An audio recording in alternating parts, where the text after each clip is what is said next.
Aqui é a professora Nilda, que está dando continuidade ao conteúdo de polígonos.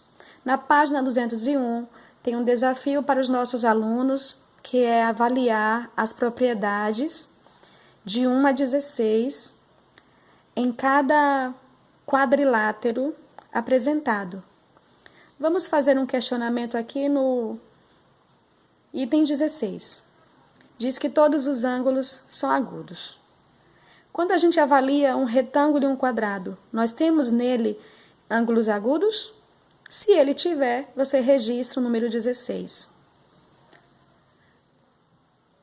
Vejamos aqui alguns conceitos, porque nós vamos dar algumas dicas de propriedades que esses quadriláteros apresentam. Uma delas é simetria. A simetria se dá quando você divide um polígono em duas partes. Quando você traça uma linha vertical e você obtém dois lados iguais. Ou quando você traça uma linha horizontal e você também obtém dois lados iguais. Congruente é quando uma figura geométrica, quando um polígono apresenta características semelhantes. Quando você quer traçar, por exemplo, um retângulo ou um quadrado, você precisará de 4 lados.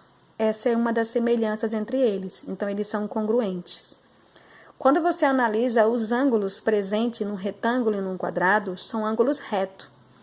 Essa é mais uma característica em que coloca os dois como congruente. Mas ao analisar um paralelogramo, você percebe que há uma leve inclinação em suas laterais. Isso se dá por uma certa deformação. E esse processo se dá o nome de cisalhamento. O retângulo, definição, área e propriedades. O que queremos destacar aqui é a sua formação. Retângulo é formado por 4 ângulos retos. Retângulo é formado por 4 lados. E esses lados opostos são paralelos, o que faz dele ser também um paralelogramo. Observe que paralelogramo está se referindo às retas, aos segmentos de reta paralelos, seguindo numa mesma direção, mas que não vão se encontrar. Partindo para o quadrado, ele apresenta características semelhantes ao retângulo.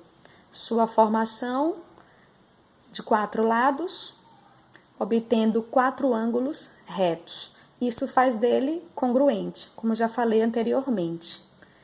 E os quadrados, por serem formados por essas duas linhas verticais e as duas linhas horizontais, eles são classificados como paralelogramos. Há também aqui uma dica de que todo quadrado é um retângulo. Se você tiver acesso a um computador e você inserir um quadrado, e se você fizer alguns ajustes nele, você vai perceber que ele sofre deformação. Então, todo quadrado, ele é um retângulo. E todo quadrado, ele também é um paralelogramo, porque ele pode sofrer deformação. Lembrando que no paralelogramo, ele vai ser formado também por 4 lados. Mas aqui já estamos no losango. E o que queremos com isso? Queremos entrar de que o losango é uma figura já conhecida por nós, onde nós visualizamos em nossa bandeira nacional, a bandeira do Brasil. E nós percebemos que o losango, ele é formado por 4 lados, exatamente de medidas iguais. É uma característica comum ao quadrado, 4 lados iguais. Mas o que diferencia aqui o losango do quadrado é a formação de seus ângulos. No losango, ele apresenta 2 ângulos agudos e 2 obtusos, mas no quadrado, nós temos 4 ângulos retos. Trapézio retângulo. Toda vez que você vê essa palavra retângulo, já lembre do ângulo reto. Então, ele é um trapézio retângulo porque ele apresenta 2 ângulos retos.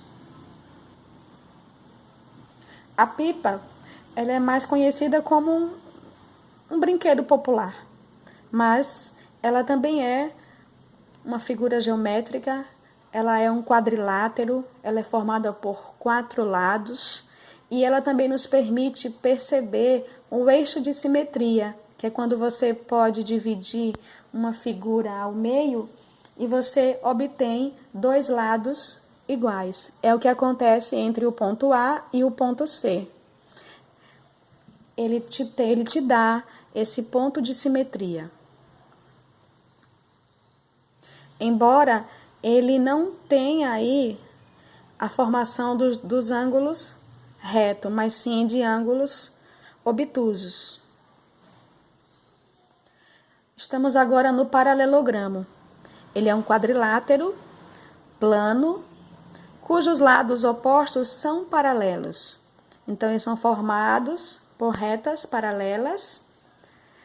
E você tem que lembrar que as retas paralelas, elas não vão se encontrar.